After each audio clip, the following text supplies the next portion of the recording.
ಇಂದೇ ಡೌನ್ಲೋಡ್ ಮಾಡಿ ಮತ್ತು ನಿಮ್ಮ ನೆಚ್ಚಿನ ಶೋಗಳನ್ನ ಆನಂದಿಸಿ. ಸವಿ ಸವಿ ನೆನಪು, ಸಾವಿರ ನೆನಪು.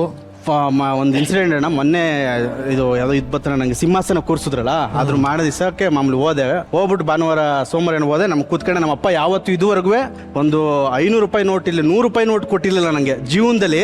ಆಮೇಲೆ ನಮ್ಮಪ್ಪ ನನ್ನ ಹಿಂಗೆ ತಪ್ಕೊಂಡು ಇರಲಿಲ್ಲ, ತಲೆನೂ ಹಿಂಗೆ ಸಾವಿರ ಇರಲಿಲ್ಲ. ಸುಮ್ಮನೆ ಕೂತ್ಕೊಂಡಿದ್ದೀನಿ, ನಮ್ಮ ಅವ್ವನ ಹತ್ರ ಮಾತಾಡ್ತಿದ್ದೀನಿ. ನಮ್ಮಪ್ಪ ಇದ್ದಕ್ಕಿದ್ದಾಗ ಬಂದ್ಬಿಟ್ಟು ಹಿಂಗೆ ಪಾರ್ಸ್ ಕೊಟ್ಬಿಟ್ಟು, ತಗೊಲ್ಲ ಮಗ, ಯಾಕಪ್ಪ ಅಂತ. ಈಸ್ಕಲ್ಲ ಮಗ, ಫಸ್ಟ್ ಟೈಮ್ ನಿಮ್ಮ ಅಪ್ಪ ಕೊಡ್ತಾವನೆ, ಈ ಬೇಡ ಅನ್ಬೇಡ, ಈಸ್ಕಲ್ಲ ಅಂತ. ಸರಿ ಆಯ್ತು, ಬೇಡ ಬಿಡಪ್ಪ, ತಗೋ ಹಿಡ್ಕೋ. ಹಿಂಗೆ 500 ರೂಪಾಯಿ ಕೊಟ್ಬಿಟ್ಟು ಹಿಂಗೆ ಮಗು ಥರ ಸಾವಿರ್ಬಿಟ್ಟು, ಸರಿ ಕೆಲ್ಸಕ್ಕೆ ಹೋಗ್ತೀನಿ ಅಂತ ಅಳ್ಕೊಂಡೋಯ್ತು ಜೀವನದಲ್ಲಿ. ಅಂದರೆ ಅಷ್ಟು, ಅಂದರೆ ನನಗೆ ಅಷ್ಟೇ. ಅದನ್ನ ಬಿಟ್ರೆ ನನ್ನ ಹತ್ರ ಮಾತಾಡಲ್ಲ ಜಾಸ್ತಿ. ನಮ್ಮ ಅವ್ವನ ಹತ್ರ ಹೇಳ್ತದೆ, ನನ್ನ ಹತ್ರ ಮಾತಾಡ್ಬಿಟ್ರೆ ಇನ್ನೂ ಇಕ್ಕಬಿಡ್ತಾನೆ ಇವನು, ಏನಾರ ಬೆಳೆದ್ಬಿಡ್ತಾನೆ ಅನ್ನೋ ಥರ ಇರ್ತಿತ್ತು.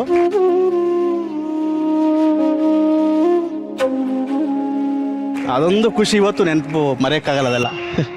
ಈಗ ವೇದಿಕೆ ಮುಖಾಂತರ ಹೇಳಕ್ಕೆ ಇಷ್ಟಪಡ್ತೀವಿ ಅಪ್ಪನಿಗೆ. ಅಪ್ಪ, ಏನಾದ್ರು ನಿಮ್ಮ ಮನಸ್ಸಿಗೆ ಬೇಜಾರು ಮಾಡಿದೆ ದಯವಿಟ್ಟು ಕ್ಷಮಿಸಿ. ನೀವು ಏನಾದರೂ ಸಾಧಿಸ್ತೀರಿ, ನಿಮ್ಗೇನಾದ್ರು ಬೇಜಾರಾಗಿದೆ ಕ್ಷಮಿಸಿ, ಅಷ್ಟೇ ಹೇಳೋದು. ಅವ್ವ, ನಗಿಸ್ತೀನಿ ಕಣ, ನಾನು ಇರೋವರೆಗೂ ನಗಿಸ್ತೀನಿ. ನಿಮ್ಮ ಸಪೋರ್ಟ್ ಇರಲಿ, ನಿಮ್ಮ ಚೆನ್ನಾಗಿ ನೋಡ್ಕೊಳ್ತೀನಿ.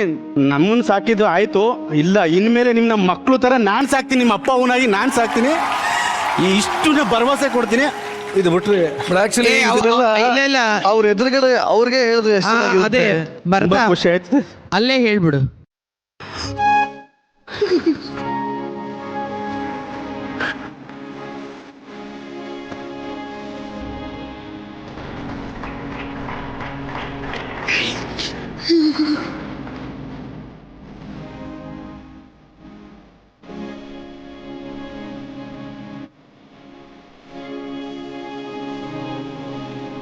ಎಂಟು ವರ್ಷ ಆಯ್ತು ಈ ವೇದಿಕೆಗೆ ಬಂದು.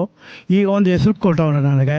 ಹೆಸರು ಕೊಟ್ಟು ಊರಲ್ಲಿ ಜನತೆ ಒಳಗೆ ಕರ್ನಾಟಕ ಜನತೆ, ಮಂಡ್ಯ ಜನತೆಗೆಲ್ಲ ಹೆಮ್ಮೆ ಮಾಡಿರುವಂಗೆ ಒಂದು ಹೆಸರು ಮಾಡಿದ್ದಾನೆ. ಅದೊಂದು ಸಂತೋಷ ಪಡ್ತೀನಿ. ಈಗ ಖುಷಿ ಇದೆಯಾ? ಇವಾಗ ಫುಲ್ ಖುಷಿ ಅದೇ. ಅಮ್ಮ ನೀವು ಹೇಳಿ. ತುಂಬ ಖುಷಿ ಆಗ್ತಿದೆ ಸರ್.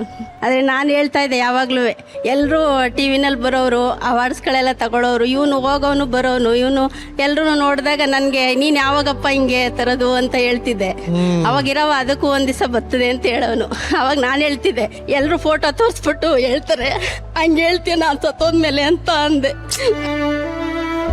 ಹಂಗೆಲ್ಲ ಹೇಳ್ಬೇಡ, ನೀನು ಇದ್ದಂಗೆ ನಾನು ಏನಾದ್ರು ಒಂದು ಮಾಡ್ತೀನಿ ಅಂತ ಹೇಳ್ದ. ಆದರೆ ಇವತ್ತು ನಂಗೆ ನಿಜವಾಗ್ಲೂ ತುಂಬ ಖುಷಿ ಆಗ್ತಿದೆ ಸರ್. ನನ್ನ ಮಗ ಇವತ್ತು ಈ ಒಂದು ವೇದಿಕೆಯಲ್ಲಿ ಇಷ್ಟು ಜನಗಳ ಮುಂದೆ ಈ ಥರ ಮಾಡ್ತಿದ್ದಾನೆ ಅಂದರೆ ನಂಗೆ ತುಂಬಾ ಖುಷಿ ಆಗ್ತಿದೆ ಸರ್. ಅಷ್ಟೇ ಸಾಕು, ಇನ್ನೇನು ಬೇಡ. ಹುಡುಗಿ ಹುಡುಕಕ್ಕೆ ಸ್ಟಾರ್ಟ್ ಮಾಡಿದ್ದೀರಾ ಈಗ? ಅಂದರೆ ಇವಾಗ ಸರ್ ಇವನು ಈ ಫೀಲ್ಡಲ್ಲಿ ಇರೋದ್ರಿಂದ ಯಾರು ಹೆಣ್ಮಕ್ಳು ಕೊಡೋಕ್ಕೆ, ಓ ನಿಮ್ಮ ಮಗ ಏನು ಮಾಡ್ಕೊಂಡವನೇ, ಏನು ಸಂಪಾದನೆ ಇಲ್ಲ ಏನಿಲ್ಲ, ಫೋಟೋನ್ ಮಾಡ್ಕೊಂಡು ಅಲ್ಲಿ ಇಲ್ಲಿ ಶೂಟಿಂಗ್ ಮಾಡ್ಕೊ ಬರ್ತಾನೆ, ಅವ್ನಿಗೆ ಯಾವ ಹೆಣ್ಮಕ್ಳು ಕೊಡ್ತಾರೆ ಅಂತೆಲ್ಲ ಆಡ್ಕೊಂಡವ್ರೆ ಹಂಗೆ ಅಂದಿದ್ದಾರೆ. ಆಡ್ಕೊಂಡವ್ರ ಮುಂದೆ ನನ್ನ ಮಗ ಈ ಮಟ್ಟದಲ್ಲಿ ಒಂದು ಬೆಳೆದು ನಮ್ಗೆ ಈ ಒಂದು ಖುಷಿ ತಂದು ಕೊಟ್ಟವನೇ. ಇನ್ನು ಮುಂದೆ ಭಗವಂತನ ಬಿಟ್ಟಿದ್ದು ಸರ್.